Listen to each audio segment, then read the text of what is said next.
नमस्कार। YouTube के सोनांचली corner channel पर इस समय आप सुन रहे हैं उपन्यास राग दरबारी जिसे लिखा है श्रीलाल शुक्ल ने। अब तक आप वाचन के पिछले क्रम में उपन्यास राग दरबारी के भाग 7 तक का वाचन सुन चुके हैं। अब लीजिए सुनिए उपन्यास राग दरबारी के भाग 8 का वाचन। शिवपालगंज गांव था, पर वह शहर से नजदीक और सड़क के किनारे था। इसलिए बड़े बड़े नेताओं और अफसरों को वहां तक आने में कोई सैद्धांतिक ऐतराज नहीं हो सकता था। कुओं के अलावा वहां कुछ हैंडपंप भी लगे थे, इसलिए बाहर से आने वाले बड़े लोग प्यास लगने पर अपनी जान को खतरे में डाले बिना वहां का पानी पी सकते थे। खाने का भी सुविधा था। वहां के छोटे मोटे अफसरों में कोई न कोई ऐसा निकल ही आता था जिसके ठाट बाट देखकर वहां वाले उसे परले सिरे का बेईमान समझते, पर जिसे देखकर ये बाहरी लोग आपस में कहते, कितना तमीजदार है, बहुत बड़े खानदान का लड़का है, देखो ना, इससे चीको साहब की लड़की ब्याही है। इसलिए भूख लगने पर अपनी ईमानदारी को खतरे में डाले बिना ये लोग वहां खाना भी खा सकते थे। कारण जो भी रहा हो, उस मौसम में शिवपालगंज में जननायकों और जनसेवकों का आना जाना बड़े जोर शोर से शुरू हुआ था। उन सबको शिवपालगंज के विकास की चिंता थी और नतीजा यह होता था कि वे लेक्चर देते थे। वे लेक्चर गजहों के लिए विशेष रूप से दिलचस्प थे, क्योंकि इनमें प्राय शुरू से ही वक्ता श्रोता को और श्रोता वक्ता को बेवकूफ मानकर चलता था, जो कि बातचीत के उद्देश्य से गजहों के लिए आदर्श परिस्थिति है। फिर भी लेक्चर इतने ज्यादा होते थे कि दिलचस्पी के बावजूद लोगों को अपच हो सकता था। लेक्चर का मजा तो तब है जब सुनने वाला भी समझे कि यह बकवास कर रहा है और बोलने वाला भी समझे कि मैं बकवास कर रहा हूं। पर कुछ लेक्चर देने वाले इतनी गंभीरता से चलते हैं कि सुनने वालों को कभी कभी लगता था यह आदमी अपने कथन के प्रति सचमुच ईमानदार है।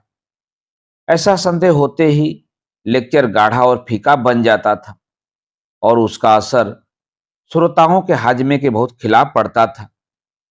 यह सब देखकर गजहों ने अपनी अपनी तंदुरुस्ती के अनुसार लेक्चर ग्रहण करने का समय चुन लिया था। कोई सवेरे खाना खाने के पहले लेक्चर लेता था, कोई दोपहर को खाना खाने के बाद। ज्यादातर लोग लेक्चर की सबसे बड़ी मात्रा दिन के तीसरे पहर, उगने और शाम को जागने के बीच में लेते थे। उन दिनों गांव में लेक्चर का मुख्य विषय खेती था। इसका यह अर्थ कदापि नहीं कि पहले कुछ और था। वास्तव में पिछले कई सालों से गांव वालों को फुसलाकर बताया जा रहा था कि भारतवर्ष एक खेतीहर देश है।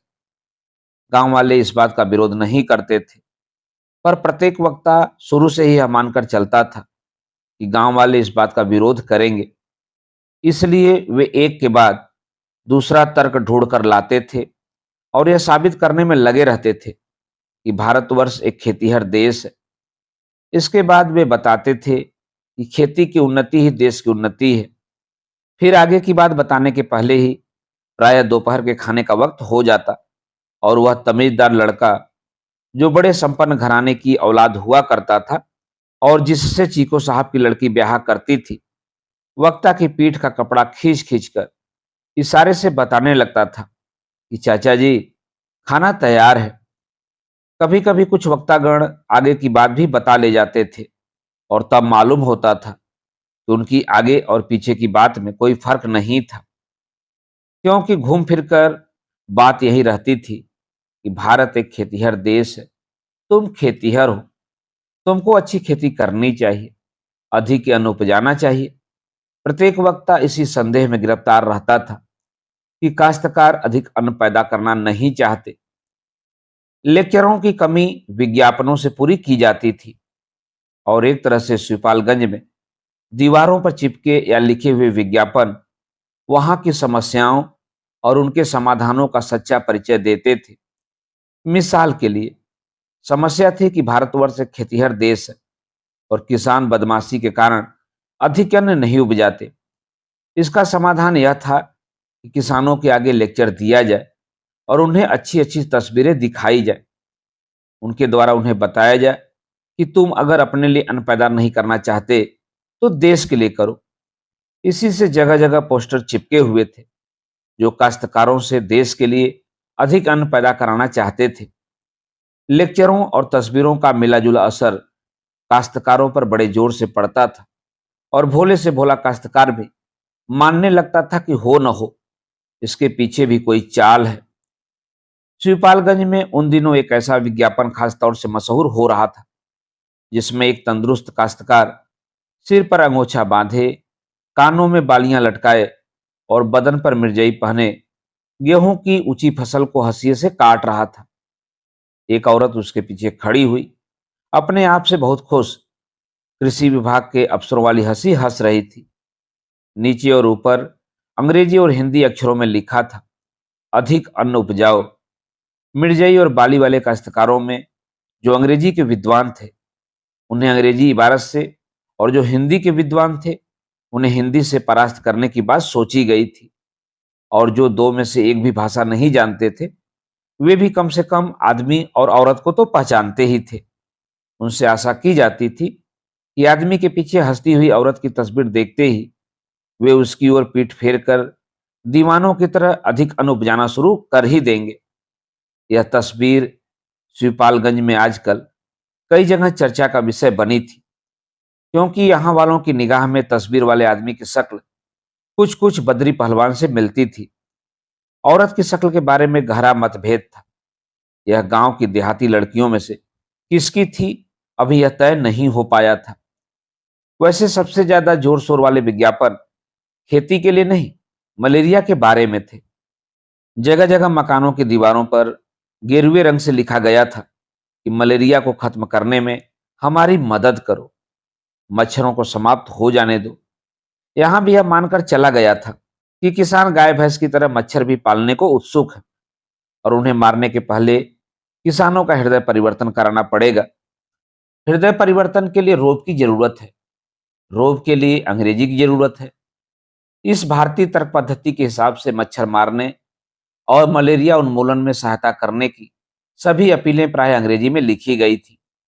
इसीलिए प्राय सभी लोगों ने इनको कविता के रूप में नहीं, चित्रकला के रूप में स्वीकार किया था और गेरुए रंग से दीवार रंगने वालों को मनमानी अंग्रेजी लिखने की छूट दे दी थी।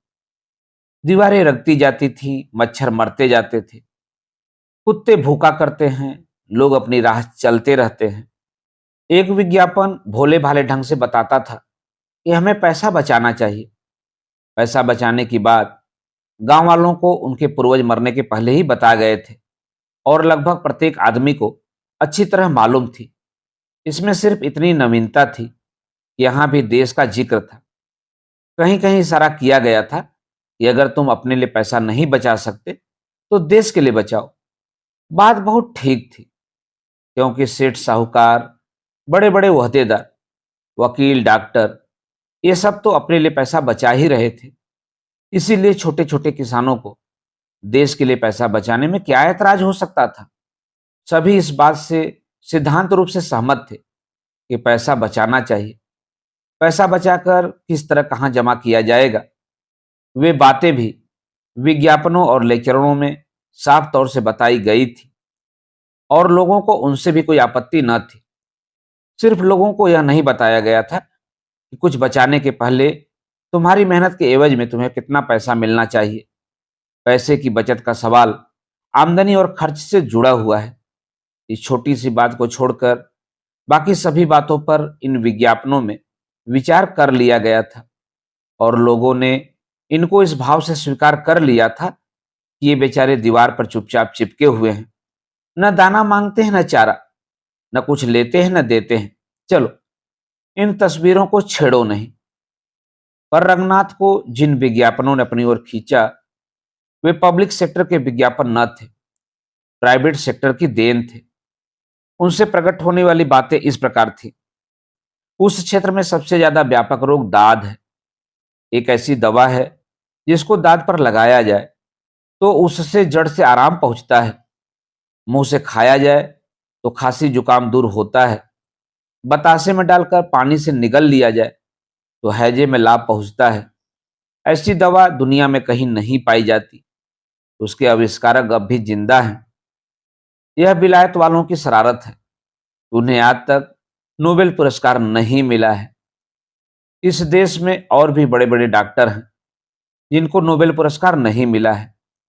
एक कस्बा जहानाबाद में रहते हैं और चूंकि वहां बिजली आ चुकी है, इसलिए वे नामर्दी का इलाज बिजली से करते हैं। अब नामर्दों को परेशान होने की जरूरत नहीं है। एक दूसरे डॉक्टर, जो कम से कम भारतवर्ष भर में तो मशहूर हैं ही, बिना ऑपरेशन के अंड वृद्धि का इलाज करते हैं। और यह बात शिवपालगंज में किसी भी दीवार पर तारकुल के हरूफ में लिखी हुई पाई जा सकती है। वैसे बहुत से विज्ञापन बच्चों में सूखा रोग, आंखों की बीमारी और पेचिश आदि से संबंध है, पर असली रोग संख्या में कुल 3 ही हैं: दाद, अंडवृद्धि और नामर्दी। और इनके इलाज की तरकीब शिवपालगंज के लड़के अक्षर ज्ञान पा लेने के बाद ही दीवारों पर अंकित लेखों के सहारे जानना शुरू कर देते हैं। विज्ञापनों की इस भीड़ में वैद्य जी का विज्ञापन नवयुवकों के लिए आशा का संदेश अपना अलग व्यक्तित्व रखता था। वह दीवारों पर लिखे नामर्दी का बिजली से इलाज जैसे अश्लील लेखों के मुकाबले में नहीं आता था। वह छोटे छोटे नुक्कड़ों, दुकानों और सरकारी इमारतों पर, जिनके पास पेशाब करना और जिन पर विज्ञापन चिपकाना मना था, टीन की खूबसूरत तख्तियों पर लाल हरे अक्षरों में प्रकट होता था और सिर्फ इतना कहता था: नवयुवकों के लिए आशा का संदेश। नीचे वैद्य जी का नाम था और उनसे मिलने की सलाह थी। एक दिन रंगनाथ ने देखा, रोगों की चिकित्सा में एक नया आयाम जुड़ रहा है। सवेरे से ही कुछ लोग एक दीवार पर बड़े बड़े अक्षरों में लिख रहे हैं: बवासीर। बवासीर के 4 आदमकद अक्षर चिल्लाकर कह रहे थे कि यहाँ पेचिश का युग समाप्त हो रहा है। मुलायम तबीयत, दफ्तर की कुर्सी, शिष्टापूर्ण रहन सहन, 24 घंटे चलने वाले खान पान और हल्के परिश्रम का युग धीरे धीरे संक्रमण कर रहा है। और आधुनिकता के प्रतीक जैसी बवासीर सर्वव्यापी नामर्दी का मुकाबला करने के लिए मैदान में आ रहा है। शाम तक वह दैत्याकार विज्ञापन एक दीवार पर रंग बिरंगे छाप छोड़ चुका था और दूर दूर तक ऐलान करने लगा था: बवासीर का शर्तिया इलाज। देखते देखते 4-6 दिन में ही सारा जमाना बवासीर और उसके शर्तिया इलाज के नीचे दब गया। हर जगह वही विज्ञापन चमकने लगा। रंगनाथ को सबसे बड़ा अचंभा तब हुआ जब उसने देखा वही विज्ञापन एक दैनिक समाचार पत्र में आ गया है। यह समाचार पत्र रोज 10 बजे दिन तक शहर से शिवपालगंज आता था और लोगों को बताने में सहायक होता था कि स्कूटर और ट्रक कहाँ भिड़ा। अब्बासी नामक कथित गुंडे ने इरशाद नामक कथित सब्जी फरोश पर कथित छुरी से कहाँ कथित रूप से वार किया। रंगनाथ ने देखा कि उस दिन अखबार के पहले पृष्ठ का एक बहुत बड़ा हिस्सा काले रंग में रंगा हुआ है और उस पर बड़े बड़े सफेद अक्षरों में चमक रहा है: बवासीर। अक्षरों की बनावट वही है जो यहां दीवारों पर लिखे विज्ञापन में है। उन अक्षरों ने बवासीर को एक नया रूप दे दिया था, जिसके कारण आसपास की सभी चीजें बवासीर की मातहती में आ गई थी। काली पृष्ठभूमि में अखबार के पन्ने पर चमकता हुआ बवासीर दूर से ही आदमी को अपने में समेट लेता था। यहां तक कि सनीचर, जिसे बड़े बड़े अक्षर पढ़ने में भी आंतरिक कष्ट होता था, अखबार के पास खींच आया और उस पर निगाह गाड़कर बैठ गया। बहुत देर तक गौर करने के बाद वह रंगनाथ से बोला: वही चीज है। इसमें अभिमान की खनक थी। मतलब यह था कि शिवपालगंज की दीवारों पर चमकने वाले विज्ञापन कोई मामूली चीज नहीं है। ये बाहर अखबारों में छपते हैं और इस तरह जो शिवपालगंज में है वही बाहर अखबारों में है। रंगनाथ तख्त पर बैठा रहा। उसके सामने अखबार का पन्ना तिरछा होकर पड़ा था। अमेरिका ने एक नया उपग्रह छोड़ा था। पाकिस्तान भारत की सीमा पर गोलियां चल रही थी। गेहूं की कमी के कारण राज्यों का कोटा कम किया जाने वाला था। सुरक्षा समिति में दक्षिण अफ्रीका के कुछ मसलों पर बहस हो रही थी। इन सब अबाबिलों को अपने पंजे में किसी दैत्याकार बाजू की तरह दबाकर वह काला सफेद विज्ञापन अपने तिरछे हरूफ में चीख रहा था, बवासीर, बवासीर। इस विज्ञापन के अखबार में छपते ही बवासीर शिवपालगंज और अंतर्राष्ट्रीय जगत के बीच संपर्क का एक सफल माध्यम बन चुकी थी। डाकुओं को आदेश था कि एक विशेष तिथि को विशेष स्थान पर जाकर रामाधीन की तरफ से रुपए की एक थैली एकांत में रख दी जाए। डाका डालने की यह पद्धति आज भी देश के कुछ हिस्सों में काफी लोकप्रिय है, पर वास्तव में है यह मध्यकालीन ही, क्योंकि इसके लिए चांदी या गिलट के रुपयों और थैली का होना आवश्यक नहीं है। जबकि आजकल रुपया नोटों के शक्ल में दिया जा सकता है और 5,000 रुपए प्रेम पत्र की तरह किसी लिफाफे में भी आ सकते हैं। जरूरत पड़ने पर चेक से भी रुपए का भुगतान किया जा सकता है। इन कारणों से परसों रात अमुक टीले पर 5,000 रुपए की एक थैली रखकर चुपचाप चले आओ, यह आदेश मानने में व्यवहारिक कठिनाइयां हो सकती हैं। टीले पर छोड़ा हुआ नोटों का लिफाफा हवा में उड़ सकता है, चेक जाली हो सकती है। संक्षेप में, जैसे कला, साहित्य, प्रशासन, शिक्षा आदि क्षेत्रों में, वैसे ही डकैती के क्षेत्र में भी मध्यकालीन पद्धतियों को आधुनिक युग में लागू करने से व्यवहारिक कठिनाइयां पैदा हो सकती हैं। जो भी हो, डकैतों ने इन बातों पर विचार नहीं किया था, क्योंकि रामाधीन के यहाँ डाके की चिट्ठी भेजने वाले असली डकैत न थे। उन दिनों गांव सभा और कॉलेज की राजनीति को लेकर रामाधीन, भीखम खेड़वी और वैद्य जी में कुछ तनातनी हो गई थी। अगर शहर होता और राजनीति ऊंचे दर्जे की होती, तो ऐसे मौके पर रामाधीन के खिलाफ किसी महिला की तरफ से पुलिस में यह रिपोर्ट आ गई होती कि उन्होंने उसका सीलभंग करने की सक्रिय चेष्टा की, पर महिला के सक्रिय विरोध के कारण वे कुछ नहीं कर पाए और अपना सील समूचा का समूचा लिए हुए सीधे थाने तक आ गई। पर यह देहात था, जहां भी महिलाओं के सीलभंग को राजनीतिक युद्ध में हैंड ग्रेनेड की मान्यता नहीं मिली थी, इसलिए वहां कुछ पुरानी तरकीबों का ही प्रयोग किया गया था और बाबू रामाधीन के ऊपर डाकुओं का संकट पैदा करके उन्हें कुछ दिन तिलमिलाने के लिए छोड़ दिया गया था। पुलिस, रामाधीन, भीखम खेड़वी और वैद्य जी का पूरा गिरोह ये सभी जानते थे कि डाके की चिट्ठी फर्जी है। ऐसी चिट्ठियां कई बार लोगों के पास आ चुकी थी, इसलिए रामाधीन पर यह मजबूरी नहीं थी कि वह नियत तिथि और समय पर रुपए के साथ टीले पर पहुंच ही जाए। चिट्ठी फर्जी न होती तब भी रामाधीन शायद चुपचाप रुपया दे देने के मुकाबले घर पर डाका डलवा लेना ज्यादा अच्छा समझते, पर चूंकि रिपोर्ट थाने पर दर्ज हो गई थी, इसलिए पुलिस अपनी ओर से कुछ करने के लिए मजबूर थी। उस दिन टीले से लेकर गांव तक का स्टेज पुलिस के लिए समर्पित कर दिया गया और उसमें वे डाकू डाकू का खेल खेलते रहे। टीले पर तो एक थाना का थाना ही खुल गया था। उन्होंने आसपास के ऊसर, बंजर, जंगल, खेत खलिहान सभी कुछ छान डाले, पर डाकुओं का कहीं निशान नहीं मिला। टीले के पास उन्होंने पेड़ों की टहनियां हिलाकर, लोमड़ियों के बिलों में संगीने घुसेड़कर और सपाट जगहों को अपनी आंखों से हिप्नोटाइज करके इत्मीनान कर लिया कि वहां जो है वे डाकू नहीं हैं, वे क्रमशः चिड़ियां, लोमड़ियां और कीड़े मकोड़े हैं। रात को जब बड़े जोर से कुछ प्राणी चिल्लाए, तो पता चला कि वे डाकू नहीं, सियार हैं। और पड़ोस के बाग में जब दूसरे प्राणी बोले, तो कुछ देर बाद समझ में आ गया कि वे कुछ नहीं, सिर्फ चमगादड़ हैं। उस दिन डाकुओं और रामाधीन, भीखम खेड़वी के बीच की कुश्ती बराबर पर छूटी, क्योंकि टीले पर न डाकू रुपया लेने के लिए आए और न रामाधीन देने के लिए गए। थाने के एक छोटे दरोगा को नौकरी में आए अभी थोड़े ही दिन हुए थे। टीले पर डाकुओं को पकड़ने का काम उन्हें ही सौंपा गया था, पर सब कुछ करने पर भी वे अपनी मां को भेजी जाने वाली चिट्ठियों की अगली किस्त में यह लिखने लायक नहीं हुए थे कि मां, डाकुओं ने मशीन गन तक का इस्तेमाल किया, पर इस भयंकर गोलीकांड में भी तेरे आशीर्वाद से तेरे बेटे का बाल बाका तक नहीं हुआ। वे रात को लगभग 1 बजे टीले से उतरकर मैदान में आए और चूंकि सर्दी होने लगी थी और अंधेरा था, और उन्हें अपनी नगरवासिनी प्रिया की याद आने लगी थी।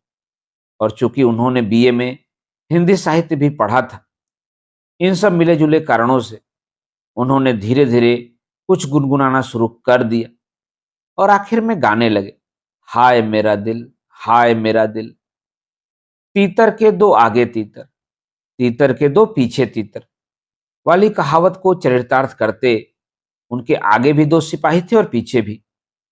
दरोगा जी गाते रहे और सिपाही सोचते रहे कि कोई बात नहीं, कुछ दिनों में ठीक हो जाएंगे।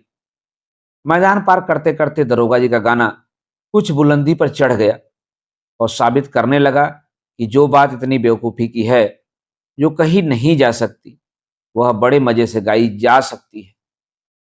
सड़क पास आ गई थी। वहीं एक गड्ढे से अचानक आवाज आई, करफौन है सरफाला। दरोगा जी का हाथ अपने रिवॉल्वर पर चला गया। सिपाहियों ने ठिठक कर राइफलें संभाली। तब तक गड्ढे ने दोबारा आवाज दी, कौन है सरफाला। एक सिपाही ने दरोगा जी के कान में कहा, गोली चल सकती है, पेड़ के पीछे हो लिया जाए हुजूर। पेड़ उनके पास से लगभग 5 गज की दूरी पर था। दरोगा जी ने सिपाही से फुसफुसा कर कहा, तुम लोग पेड़ों के पीछे हो जाओ, मैं देखता हूं। इतना कहकर उन्होंने कहा, गड्ढे में कौन है? जो कोई भी हो, बाहर आ जाओ। फिर एक सिनेमा के देखे दृश्य को याद करके उन्होंने बात जोड़ी, तुम लोग घिर गए हो, तुम आधे मिनट में बाहर न आए तो गोली चला दी जाएगी। गड्ढे में थोड़ी देर खामोशी रही। फिर आवाज आई, मरफर गरफे सरफाले, गरफोली गरफलाने वाले। प्रत्येक भारतीय जो अपना घर छोड़कर बाहर निकलता है, भाषा के मामले में पत्थर हो जाता है। इतनी तरह की बोलियां उसके कानों में पड़ती हैं कि बाद में हार कर वह सोचना ही छोड़ देता है, यह नेपाली है या गुजराती। पर इस भाषा ने दरोगा जी को चौकन्ना बना दिया और वह सोचने लगी कि क्या मामला है। इतना तो समझ में आता है, इसमें कोई गाली है, पर यह क्यों नहीं समझ में आता यह कौन सी बोली है। इसके बाद ही जहां बात समझ के बाहर होती है, वहीं गोली चलती है। इस अंतर्राष्ट्रीय सिद्धांत का श्रीपालगंज में प्रयोग करते हुए दरोगा जी ने रिवॉल्वर तान लिया और कड़क कर बोले, गड्ढे से बाहर आ जाओ, नहीं तो मैं गोली चलाता हूं। पर गोली चलाने की जरूरत नहीं पड़ी। एक सिपाही ने पेड़ के पीछे से निकलकर कहा, गोली मत चलाइए हुजूर, यह जोगनथवा है, पीकर गड्ढे में पड़ा है। सिपाही लोग उत्साह से गड्ढे को घेर कर खड़े हो गए। दरोगा जी ने कहा, कौन जोगनथवा? एक पुराने सिपाही ने तजुर्बे के साथ कहना शुरू किया, यह श्री रामनाथ का पुत्र जोगनाथ है, अकेला आदमी है, दारू ज्यादा पीता है। लोगों ने जोगनाथ को उठाकर उसके पैरों पर खड़ा किया, पर जो खुद अपने पैरों पर खड़ा नहीं होना चाहता, उसे दूसरे कहां तक खड़ा करते रहेंगे। इसलिए वो लड़खड़ा कर एक बार फिर गिरने को हुआ। बीच में रोका गया और अंत में गड्ढे के ऊपर आकर परमहंसों की तरह बैठ गया। बैठकर जब उसने आंखें मिला मिलाकर, हाथ हिला हिलाकर, चमगादड़ों और सियारों की कुछ आवाजें गले से निकालकर अपने को मानवीय स्तर पर बात करने लायक बनाया, तो उसके मुंह से फिर वही शब्द निकले, कौन है सरफाला? दरोगा जी ने पूछा, यह बोली कौन सी है? एक सिपाही ने कहा, बोली से ही तो हमने पहचाना कि जोगनाथ है, यह सरफरी बोली बोलता है, इस वक्त होश में नहीं है, इसलिए गाली बक रहा है। दरोगा जी शायद गाली देने के प्रति जोगनाथ की इस निष्ठा से बहुत प्रभावित हुए कि वह बेहोशी की हालत में भी कम से कम इतना तो कर ही रहा है। उन्होंने उसकी गर्दन जोर से हिलाई और पकड़कर बोले, होश में आ। पर जोगनाथ ने होश में आने से इनकार कर दिया। सिर्फ इतना कहा, सरफाले। सिपाही हंसने लगे। जिसने उसे पहले पहचाना था, उसने जोगनाथ के कान में चिल्लाकर कहा, जरफोगनाथ, हरफोश में अरफाओ। इसकी भी जोगनाथ पर कोई प्रतिक्रिया नहीं हुई। पर दरोगा जी ने एकदम से सरफरी बोली सीख ली। उन्होंने मुस्कुरा कर कहा, यह साला हम लोगों को साला कह रहा है। उन्होंने उसे मारने के लिए अपना हाथ उठाया, पर एक सिपाही ने रोक लिया। कहा, जाने भी दें हुजूर। दरोगा जी को सिपाहियों का मानवतावादी दृष्टिकोण कुछ पसंद नहीं आ रहा था।